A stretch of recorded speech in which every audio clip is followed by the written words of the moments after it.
Hi, this is Rupa Bhowmik presenting fourth part of personality development. Today's topic is You are what your habits are. In this topic, I will tell you about how habits play an important role in all walks of human life. You are what your habits are.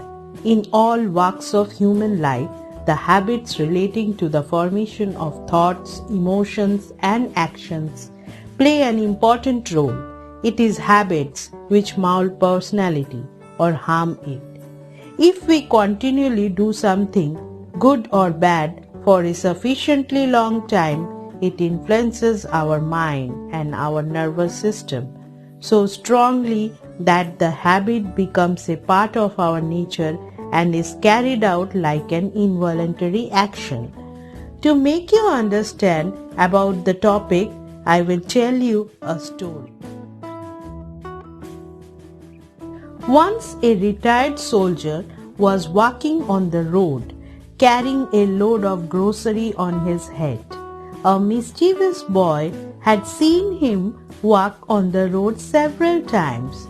One day when the soldier was walking absent-mindedly along the road by the side of a ditch, the boy shouted aloud, "Attention!" The moment the retired soldier heard the word attention, he dropped his arms, which were until then supported a bundle, stood erect and was about to offer a salute. The bundle on his head fell into the ditch, and the things within were scattered here and there. Before he became aware of the mischief, the incident had taken place. As he had long been subjected to military exercises, his mind acted mechanically and spontaneously at a mayor's suggestion. Many are not aware of tremendous controlling power of habits. It is habits that act as an obstruction to us from complicated or embarrassing situations. Every day without our knowledge, we try to adapt to our place and environment. Observe those who have the habit of smoking a cigarette after breakfast. Suppose there is no stock of cigarettes in their pocket. They don't mind even walking 2 miles to a shop in order to buy cigarettes. Of course, we need not mean only bad habits when we refer to habits. All kind of habits control the individual and mold his personality with their powerful influence. Our achievements, ideas, contradictions, taste and acquisition, love and hate, angry and anxiety, pride and self-esteem, inclination and tendencies, all these are the habits that we have gathered from our surroundings, consciously or unconsciously. There is an adage in English about the difficulty of freeing oneself from an ingrained habit. Even if we remove the first letter H from it, a bit remains. If the letter A is removed, bit remains. If B is removed, it remains. Do you now realize how strong the effect of habit is? Habits are initially like the filmy fibers of a spider's web, but as time advances, they become as strong as fetters of steel and hold us within their grip. It is extremely necessary to cultivate good habits right from our childhood. What is the most important of all habits? It is the cultivation of necessary caution and care needed for us to cultivate good habits and keep ourselves away from bad ones.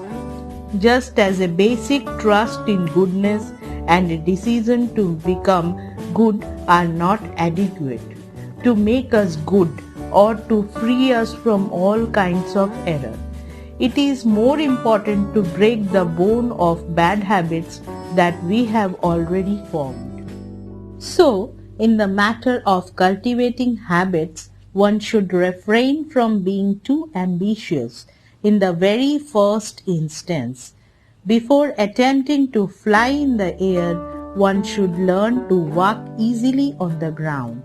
If one takes upon oneself too much of burden in the very first round, one will lose heart before attempting the next round. In fact, the success in the first attempt acts as a tonic in subsequent ventures. Hence, initially you should aim at practices requiring each movement less strenuous and less time consuming. A psychologist said, "None is so sad as the man who has not cultivated any specific habit in life, whose activities are all uncertain and irregular, like getting up in the morning, going to bed at night, taking food, smoking a cigarette, or drinking a glass of water, who has to deliberate on the pros and cons of every routine activity of life. Half of his time is wasted in deciding what should be done or in regretting the loss of precious time. He should never get a doubt about the need or necessity of doing any useful activity when he is unconscious or awake. He should go on doing the duties of life naturally, easily, as if they were involuntary actions, part of existence. If anybody has failed to internalize the habit of doing the daily duties, he should immediately pay attention to make it a part of his nature." Sow a thought, reap an action. Sow an action, reap a habit.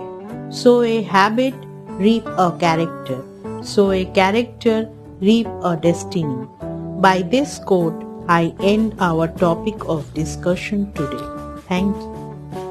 If you like my videos, please subscribe and share my channel and hit the bell button for receiving notifications of future ones.